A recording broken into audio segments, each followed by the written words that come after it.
जहां न पहुंचे नजर वहां की है हमें खबर। अब देश विदेश की खबरों से रहिए ना बेखबर। अब आप साथ वारिश टाइम।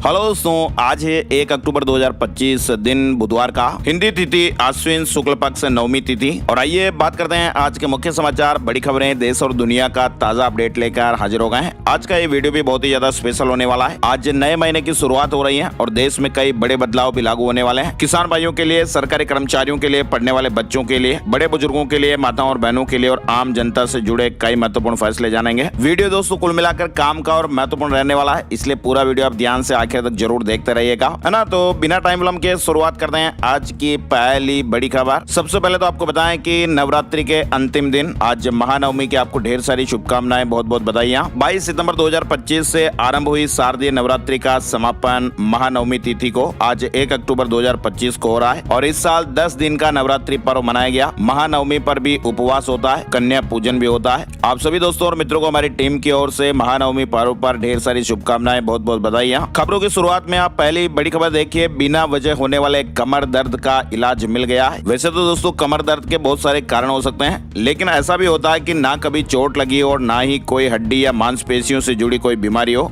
लेकिन फिर भी कई लोग कमर दर्द से परेशान रहते हैं। अब तक ऐसे मरीजों के लिए दर्द निवारक गोलियां, पेन रिलीफ स्प्रे और ट्यूब या सर्जरी विकल्प होते थे, लेकिन एम्स भोपाल के फिजियोलॉजी विभाग के डॉक्टरों ने बिना सर्जरी और बिना दवा के इसका समाधान खोज लिया है। तरंगों के माध्यम से इलाज होगा, यानी एक तरह की थेरेपी है। और जिन लोगों पर इसका प्रयोग करके देखा गया 70 से 80% तक उनका दर्द कम हो गया और इसे TMS थेरेपी कहा जा रहा है। और पुराने दर्द से लगभग 90% तक इसमें राहत मिलती है। और इस थेरेपी के कई फायदे भी हैं, जैसे मानसिक नकारात्मकता को ये घटाती है, मरीजों को सकारात्मक बनाए रखने में मदद करती है। और इसी के तहत मध्य प्रदेश के किसी शासकीय संस्थान में पहली बार TMS लैब स्थापित की गई है। तो एक कमर दर्द से जुड़ा महत्वपूर्ण अपडेट भी सामने आया। डॉक्टरों ने जर्मनी में इसका प्रेजेंटेशन भी दिया। अच्छा, इसके अलावा आप देखिए डायबिटीज को लेकर भी एक बड़ा अलर्ट चल रहा है। देश में डायबिटीज का नया संकट, 5 से 10% मरीज जो है वो टाइप डेट का शिकार है। यानी भी हाल ही के वर्षों में डॉक्टरों ने डायबिटीज के एक नए प्रकार टाइप यानी डायबिटीज डेट के बढ़ते मामलों को लेकर चिंता जताई है और इसे लाडा के नाम से भी जाना जाता है। रिपोर्ट ये बता रही है कि भारत में डायबिटीज टाइप 1, टाइप 2 और टाइप डेट के मरीजों की संख्या, जिसमें बात करें टाइप डेट के मरीजों की संख्या 5 से 10% तक हो सकती है। और डायबिटीज के भी बढ़ते मामले दुनिया के लेवल पर स्वास्थ्य के लिए गंभीर चिंता का कारण है। और ये सिर्फ ब्लड शुगर बढ़े रहने की स्थिति नहीं है, इसके कारण आपका हार्ट भी खराब होता है, किडनी, आंखें, तंत्रिकाओं से संबंधित समस्याओं का खतरा भी काफी बढ़ जाता है।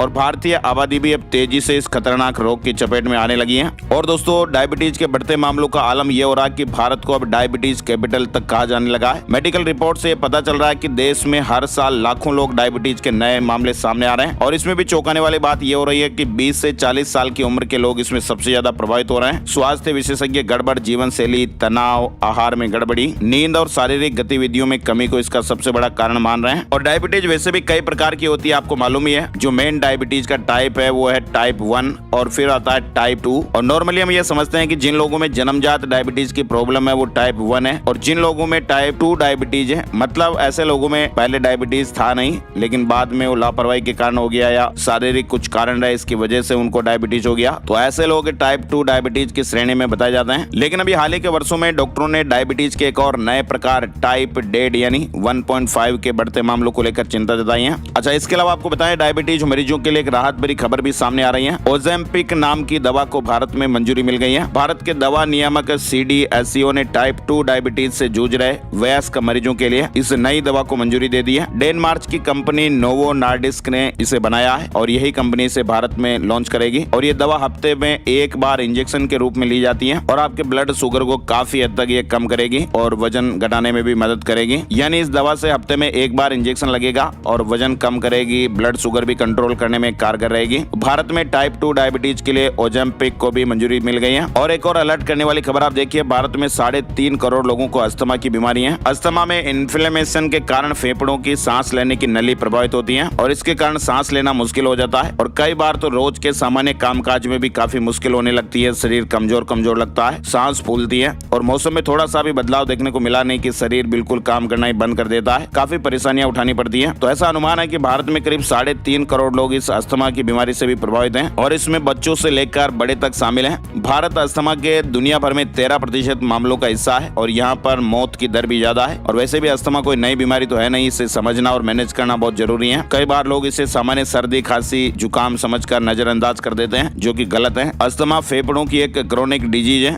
और इसमें फेफड़ों के एयरवेज में यानी सांस लेने की जो नलियां हैं उनमें सूजन आ जाती है, नलियां सिकुड़ जाती हैं, उनमें बलगम भर जाता है, सांस लेना कठिन हो जाता है। और इसकी कोई उम्र नहीं है, अस्थमा किसी भी उम्र में शुरू हो सकता है, लेकिन ज्यादातर मामलों में इसकी शुरुआत बचपन में ही हो जाती है और कभी कभी ये बड़े बुजुर्गों में भी विकसित हो जाता है। चलिए अब खबरों की शुरुआत में पहली बड़ी खबर आपको बताते हैं। सबसे पहले आप देखिए, इलेक्ट्रिक गाड़ियां पेट्रोल डीजल की तरह आवाज करेगी। अभी क्या होता है, बिल्कुल साइलेंट तरीके से इलेक्ट्रिक गाड़ी निकल जाती है, मोटरसाइकिल वगैरह, तो पता भी नहीं चलता है कि गाड़ी आ रही है पीछे या फिर हमने पास में भी गाड़ी होकर निकल जाए तो उसका मालूम नहीं चलता। तो इसी को लेकर आप देखिए, इलेक्ट्रिक गाड़ियां जो है वो पेट्रोल और डीजल की तरह आवाज करने लगेगी। अकोस्टिक व्हीकल अलर्ट सिस्टम अगले साल यानी 1 अक्टूबर 2026 से अनिवार्य हो जाएगा और ये पैदल यात्रियों को अलर्ट भी करेगा। और इसी संबंध में सड़क परिवहन और राजमार्ग मंत्रालय ने कंपनियों को नोटिफिकेशन जारी कर दिया है। साथ ही आप देखिए, लेह में 3 अक्टूबर तक मोबाइल इंटरनेट सेवाएं बंद कर दी गई हैं। पब्लिक वाईफाई सेवाएं भी पूरी तरह से निलंबित रहेगी। लेह जिले में सुरक्षा और सार्वजनिक व्यवस्थाओं के मद्देनजर 3 अक्टूबर तक मोबाइल डेटा और पब्लिक वाईफाई सेवाएं अस्थायी रूप से बंद कर दी गई हैं। साथ ही लद्दाख प्रशासन ने विच हंट के आरोपों पर दिए जवाब, कहा कि लद्दाख की जनता को उकसा रहे थे वांगचुक। लद्दाख संघ शासित क्षेत्र प्रशासन ने जलवायु कार्यकर्ता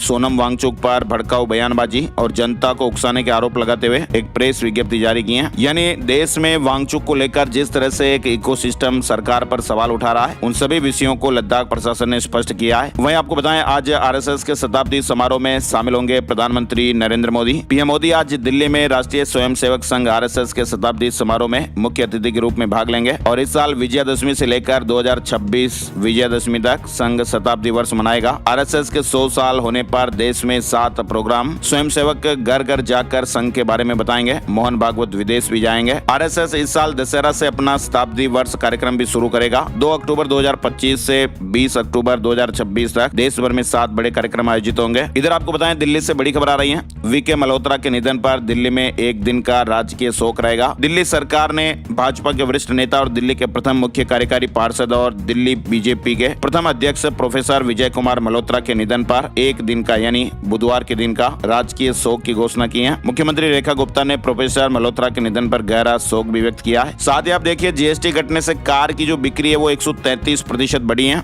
कंज्यूमर प्रोडक्ट सेल में 20% का इजाफा देखा गया। ग्रामीण इलाकों में भी लोग ज्यादा खरीदारियां कर रहे हैं। साथ ही आप देखिए, सुप्रीम कोर्ट ने एक बड़ा फैसला सुनाया है। सुप्रीम कोर्ट ने एयरपोर्ट अथॉरिटी ऑफ इंडिया द्वारा एयरपोर्ट पर दी जाने वाली सभी सेवाओं को टैक्स योग्य माना है। कोर्ट ने 2003 से लेकर 2007 के बीच सर्विस टैक्स देनदारी के खिलाफ एएआई की अपील को खारिज कर दिया है। इधर आपको बताएं, आज 1 अक्टूबर से नए नियम आ रहे हैं। कई बड़े बदलाव भी आपको देखने को मिलेंगे। Banking, railway ticket booking, pension योजनाओं से जुड़े बड़े बदलाव। सबसे महत्वपूर्ण जानकारी आपको बताएं, भारतीय रिजर्व बैंक यानी आरबीआई जो है वो 4 अक्टूबर 2025 से चेक क्लियरिंग की प्रक्रिया को बदलने वाला है। यानी अब चेक क्लियरिंग बैच सिस्टम की जगह तत्काल क्लियर होगा। चेक पर तुरंत ही पैसे मिल पाएंगे। ये बदलाव भी 2 चरणों में होगा। पहला चरण 4 अक्टूबर से शुरू हो रहा है, जो 2 जनवरी तक चलेगा, और दूसरा चरण 3 जनवरी से शुरू होगा। इससे क्या होगा कि बैंकिंग ट्रांजैक्शन और भी तेज होंगे, तो आरबीआई का जो चेक क्लियरिंग सिस्टम है वो और तेज हो जाएगा। इसके अलावा हम रेलवे का टिकट वगैरह बुक करते हैं तो उन जरूरी अपडेट है। अब होगा क्या दोस्तों की टिकट बुक करते समय आधार प्रमाणित उपयोगकर्ताओं को ज्यादा सुविधा मिलेगी। अगर आपने आधार कार्ड से वेरिफिकेशन किया हुआ है तो आप जल्दी टिकट बुक कर पाएंगे, वरना फिर आपको वेट करना पड़ेगा। यानी नया नियम है रेलवे के लिए। रिजर्वेशन खुलने के बाद आपको पहले 15 मिनट में केवल वही लोग ऑनलाइन टिकट बुक कर पाएंगे जिनका आधार वेरिफिकेशन हो चुका है। इसके अलावा भारतीय डाक की स्पीड पोस्ट सेवाएं भी आज 1 अक्टूबर से महंगी हो जाएगी। चार्ज थोड़ा ज्यादा देना पड़ेगा। इसके अलावा पेंशन निधि नियामक प्राधिकरण यानी पीएफआरडीए ने एनपीएस, यूपीएस और अटल पेंशन जैसी पेंशन योजनाओं के लिए रिकॉर्ड कीपिंग एजेंसियों के शुल्कों में बदलाव किया है। ऑनलाइन और ऑफलाइन दोनों तरीकों से ग्राहकों के खातों पर यह नियम लागू हो जाएगा। यानी पेंशन धारकों को कुछ एक्स्ट्रा शुल्क देना पड़ सकता है। यस बैंक भी आज 1 अक्टूबर से अपने वेतन खातों के शुल्क में बदलाव कर रहा है। पंजाब नेशनल बैंक में भी कुछ सेवा शुल्क बढ़ जाएंगे। एचडीएफसी बैंक के इंपेरिया ग्राहकों के लिए भी नए मानदंड लागू होने वाले हैं। यानी नए महीने की शुरुआत है तो आखिर कई नए नियम और बदलाव तो देखने को मिलेंगे ही। एलपीजी की कीमतों में बदलाव से जुड़ा अपडेट भी आपको देखने को मिलेगा। यूपीआई से जुड़े पेमेंट में भी थोड़ा बहुत बदलाव होगा। यानी यूपीआई में अब पीयर टू पीयर ट्रांजैक्शन को हटाया जा सकता है और विस्तार से हम आपको एक अलग वीडियो में जानकारी बताएंगे। साथ ही आपको बताएं दोस्तों,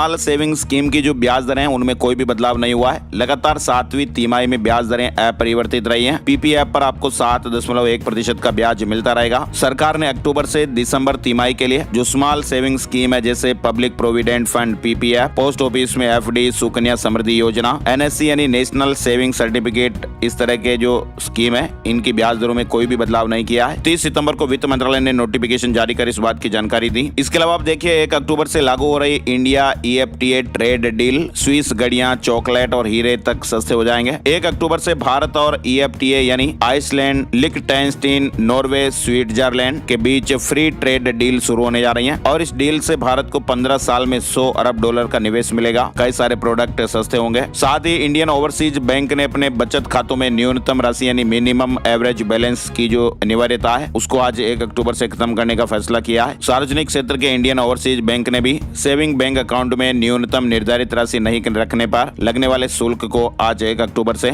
माफ करने की घोषणा कर दी है। इसके अलावा फ्यूचर एंड ऑप्शन में जो लोग शेयर मार्केट में ट्रेड करते हैं उनके लिए भी आज से नए नियम लागू हो रहे हैं। सेबी ने फ्यूचर एंड ऑप्शन यानी F&O के लिए नियमों को और सख्त कर दिया है और ऐसे में सट्टेबाजी रुकेगी। खुदरा निवेशकों को होने वाले घाटे से बचाने में भी मदद मिलेगी। अब इक्विटी इंडेक्स डेरिवेटिव्स में हर ट्रेडिंग संस्था के लिए इंट्राडे पोजीशन की जो लिमिट है वो तय कर दी गई है। शेयर मार्केट वाले इस चीज को आसान से समझ पाएंगे। साथ ही आरबीआई ने आम लोगों को बड़ी राहत भी दी है। लोन लेना और भी आसान होगा, EMI भी थोड़ी हल्की होगी। दरअसल आरबीआई ने आम लोगों को राहत देने के लिए लोन से जुड़े कई बड़े बदलावों का ऐलान किया है। भारतीय रिजर्व बैंक ने लोन लेना आसान बनाने और बड़े लोन से जुड़े नियमों में थोड़ी नरमी बरतने के लिए कई नए बदलाव ऐलान किए हैं और ये जो ऐलान है वो आज 1 अक्टूबर से लागू हो जाएंगे और 4 और आने वाले नियम जो है उन पर भी विचार चल रहा है। अब होगा क्या दोस्तों कि अगर आपने फ्लोटिंग रेट पर लोन लिया है तो बैंक आपकी EMI को 3 साल के लॉक इन पीरियड से पहले भी कम कर सकते हैं और इसका फायदा सीधे सीधे आपको मिलेगा और आपकी EMI कम हो सकती है। और इसके साथ ही जो लोग फिक्स्ड रेट लोन पर हैं उन्हें भी अब फ्लोटिंग रेट में स्विच करने का विकल्प दिया जा सकता है। हालांकि ये अनिवार्य नहीं होगा लेकिन बैंक चाहे तो ये सुविधाएं दे सकते हैं। इसके अलावा गोल्ड लोन लेने की सोच रहे हैं तो भी गुड न्यूज है। यानी अब दोस्तों सिर्फ जौहरी ही नहीं बल्कि वो सभी लोग जो गोल्ड को कच्चे माल के रूप में इस्तेमाल करते हैं जैसे छोटे व्यापारी, कारोबारी, कारीगर वगैरह, तो वे भी अब गोल्ड के बदले बैंक से लोन ले पाएंगे और ऐसे में छोटे उद्योगों को पूंजी जुटाने में आसानी रहेगी। इसके अलावा आरबीआई ने एक प्रस्ताव भी रखा है। गोल्ड मेटल लोन की जो रीपेमेंट अवधि है वो 180 दिन से बढ़ाकर 270 दिन कर दी जाए, ऐसा प्रस्ताव रखा है। और अब गैर निर्माण ज्वेलरी विक्रेता भी GML का इस्तेमाल आउटसोर्सिंग के लिए कर पाएंगे। और आरबीआई ने यह भी सुझाव दिया कि अब बैंक और वित्तीय संस्थान है वो हर हफ्ते क्रेडिट ब्यूरो को डेटा भेजेंगे, तो ऐसे बदलाव से निश्चित रूप से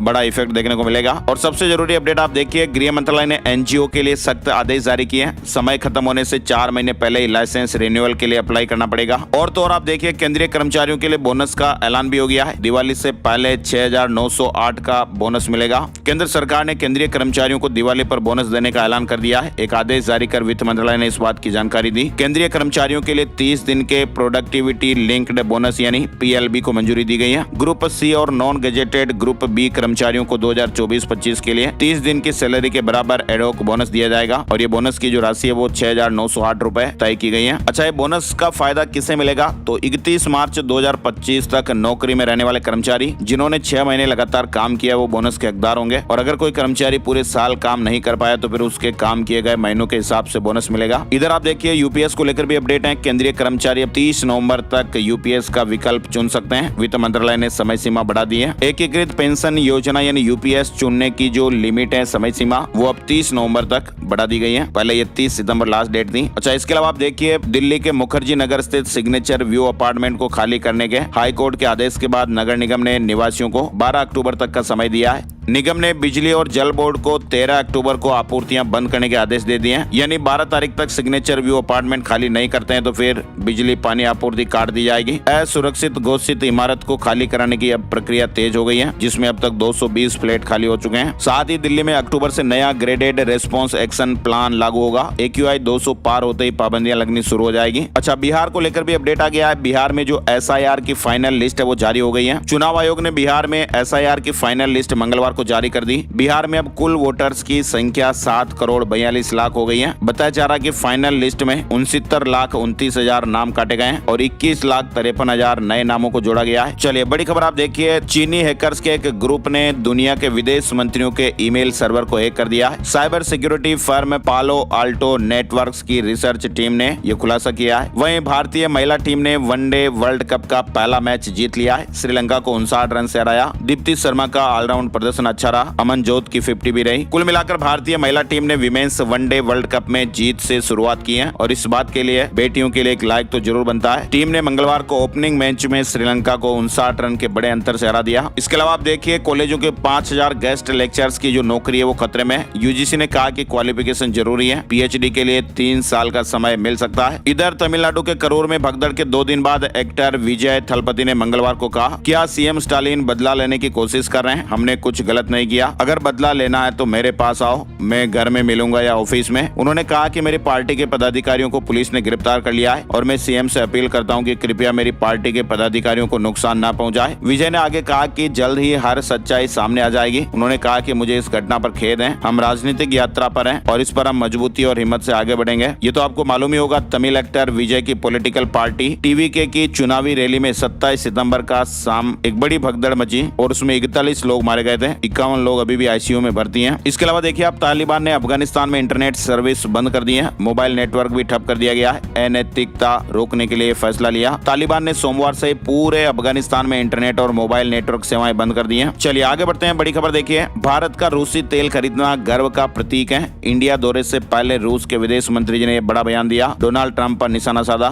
साथ ही अमेरिकी रक्षा मंत्री पीट हेगसेथ ने सेना में बड़े बदलावों का रोड मैप पेश किया है। उन्होंने कहा कि सेना में महिला और पुरुष दोनों के लिए एक समान शारीरिक फिटनेस मानक बनेंगे। पदोन्नति भी योग्यताओं के आधार पर होगी। मोटे जनरल और एडमिरल नहीं चलेंगे। अमेरिकी सेना में से कड़े नियम कानून कायदे लागू होने वाले हैं। इधर अमेरिका में शटडाउन का खतरा, विपक्ष नहीं माना तो ठप हो जाएगा सारा काम और जबरन छुट्टी पर भेजे जा सकते हैं 9 लाख कर्मचारी। दरअसल दोस्तों, अमेरिका में मंगलवार रात को फंडिंग बिल पर वोटिंग होनी है और अगर बुधवार रात 12 बजे तक ये बिल पास नहीं हुआ तो डोनाल्ड ट्रंप के दूसरे कार्यकाल में पहली बार सरकारी फंडिंग रुक जाएगी और इसे गवर्नमेंट शटडाउन कहा जाता है। इधर आप देखिए, इजराइल गाजा में जंग रोकने को तैयार। डोनाल्ड ट्रंप ने 20 पॉइंट का प्लान बनाया है और नेतन्याहू से कहा कि हमास नहीं माने तो उसे द एंड कर दो, यानी खत्म कर दो। वहीं डोनाल्ड ट्रंप ने कहा कि टैरिफ मेरा पसंदीदा शब्द है और ट्रंप ने एक बार फिर भारत और पाकिस्तान संघर्ष विराम का श्रेय लिया। इधर आप देखिए, भारत के सोलर इंडस्ट्री को बूस्ट मिलेगा। सरकार ने एक बड़ा प्लान बनाया है। सरकार की नई योजना भारत को आत्मनिर्भर सौर ऊर्जा सेक्टर की ओर ले जाने में बड़ा कदम साबित हो सकती है। भारत सरकार अब सौर ऊर्जा से जुड़े उपकरणों के आयात पर सख्त नजर रखने जा रही है। वहीं म्यांमार में 4.7 तीव्रता का भूकंप आया।